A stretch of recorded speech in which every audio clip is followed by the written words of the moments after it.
এক পৃথিবীর মুসলমান গভীর মনোযোগ দিয়ে শুনবেন।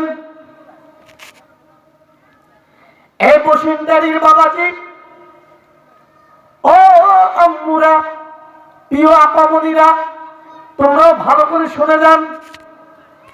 আমার মেন বক্তব্যের মধ্যে চলে গেলাম, মেন আলোচনার মধ্যে চলে গেলাম। আমি আল্লাহ রাব্বুল আলামিন বলল, আলিফ লাম মিম, চিল্লায় বলেন আল্লাহু আকবার। এর মানে হলো একমাত্র আল্লাহ এবং আল্লাহর রাসূল ভালোই জানেন। কে জানেন? কথা বলেন।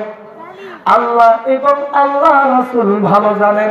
তারপর আয়াতের মধ্যে বললেন, যালিকাল কিতাবু লা রাইবা ফীহি হুদাল লিল মুত্তাকিন। চিল্লায় বলেন আল্লাহু আকবার। এই নম্বর আয়াতের মধ্যে হলো যালিকাল কিতাবু লা রাইবা ফীহি। গভীর মনোযোগ দিয়ে শুনবেন। এই কিতাবের মধ্যে কোনো সন্দেহ নাই। কি নাই? কথা বলেন। এই কিতাবের মধ্যে যাতে কোনো সন্দেহ নাই, যাতে কোনো ভুল নাই, কোনো অবকাশ নাই। বাবাজি, আমার কণ্ঠে সমস্যা হয়ে গেছে ঠান্ডা পেয়ে, আমি চিল্লাইতে পারি না। তাও আমি কষ্ট ভেবে আমি বলতেছি, বাজান রে আমার, আল্লাহ রাব্বুল আলামিন বলল যাতে কোনো সন্দেহ নাই, যাতে কোনো অবকাশ নাই।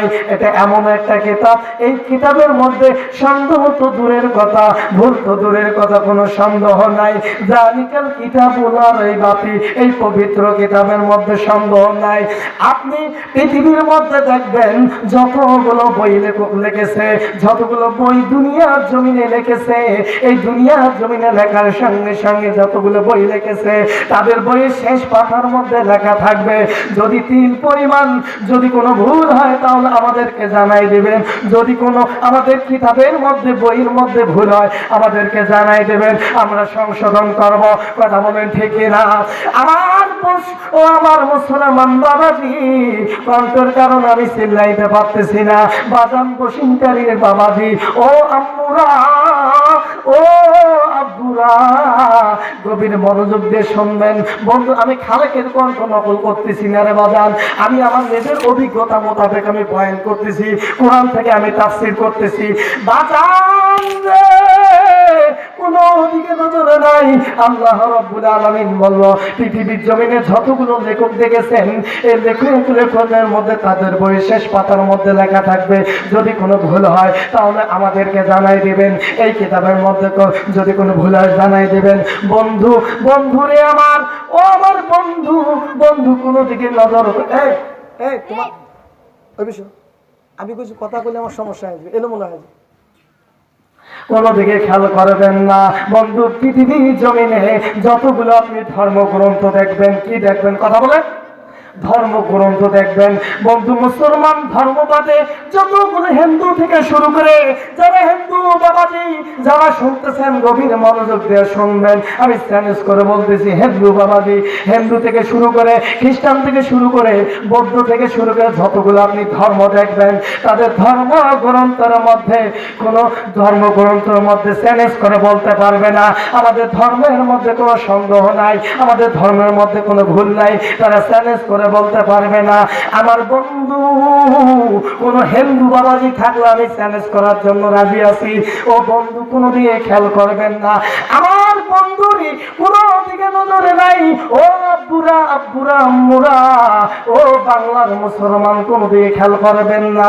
বন্ধু, আল্লাহ রাব্বুল আলামিন আজ থেকে প্রায় ১,৫০০ বছর আগে চ্যালেঞ্জ করে বলছেন, দিনের কালটা মনে মনের কানটা লাগাই দিয়ে শোনেন, মাথাটা নিচু করাই দেন। আমি কি বলতে চাচ্ছি, আমাদের বাস্তব জীবনে কতটুকু মিল আছে আমি এইটুকু বুঝাইতে চাচ্ছি।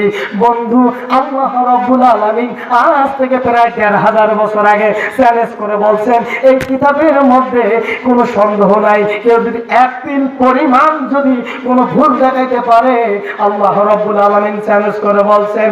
বন্ধু, হিন্দু ধর্ম বলেন, তারা কখনো গ্যারান্টি দিতে পারবে না আমাদের কিতাবের মধ্যে কোনো সন্দেহ নাই, ভুল নাই, এটা মানুষ লেখক। আর আমার আল্লাহ রাব্বুল আলামিন এটা আজ থেকে ১,৫০০ বছর আগে আসমানি কিতাব আল্লাহ রাব্বুল আলামিন পাঠাই দিয়েছে। এই কিতাবের মধ্যে কোনো সন্দেহ নাই, কোনো ভুল নাই। বুঝছেন তো? কোনো সন্দেহ নাই। আমার বন্ধুগণ, যে পবিত্র কিতাবের মধ্যে কোনো সন্দেহ নাই, কোনো ভুল নাই, আমার বন্ধুরি, আপনি যতগুলো ধর্মগ্রন্থ দেখবেন তারা কখনো চ্যালেঞ্জ করে বলতে পারবে না এই কিতাবের মধ্যে কোনো সন্দেহ নাই, এই কিতাবের মধ্যে কোনো ভুল নাই। বন্ধুরে আমার, আপনি যতগুলো বাংলার জমিনে, আপনি পৃথিবীর জমিনে যতগুলো আপনি বিজ্ঞানী দেখবেন, কি দেখবেন কথা বলেন, বিজ্ঞানীরা দেখবেন, এই বিজ্ঞানীরা কোরআনকে রিসার্চ করতে যাইয়া, কোরআনকে রিসার্চ করতে যাইয়া তারা নিজে কালেমা পড়ে মুসলমান হয়ে যায়। নিজে রিসার্চ করতে যাই কোরআন কালেমা পড়ে মুসলমান হয়ে যায়। কত খ্রিস্টান, কত বুদ্ধ। তাহলে এই পবিত্র কিতাব, এই পবিত্র কোরআন কত খ্রিস্টান, বৌদ্ধ, মুসলমান হয়েছে, কারণ এটা আসমানি কিতাব। এই কিতাবের মধ্যে কোনো সন্দেহ, কথা বলে, কোনো সন্দেহ নাই। আমার বন্ধুরি, যে কিতাবের মধ্যে কোনো সন্দেহ নাই, যে কিতাবের মধ্যে কোনো ভুল নাই, তাহলে এই কিতাব পড়ার দরকার আছে না নাই? কথা বলেন।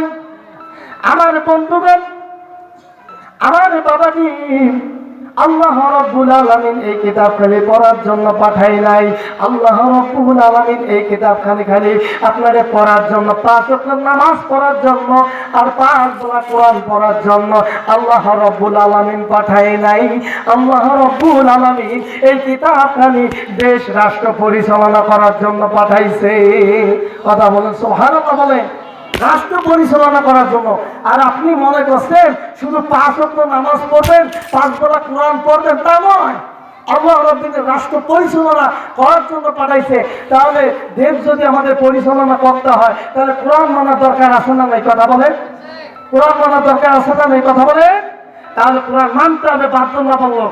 আর বন্ধু, আপনার ছেলেকে আপনি ডাক্তার বানান, আপনার ছেলেকে আপনি ইঞ্জিনিয়ার বানান, আপনার ছেলেকে আপনি ম্যাজিস্ট্রেট বানান, কেন আপনার ছেলের সন্তানকে কোরআনের শিক্ষা দিতে হবে।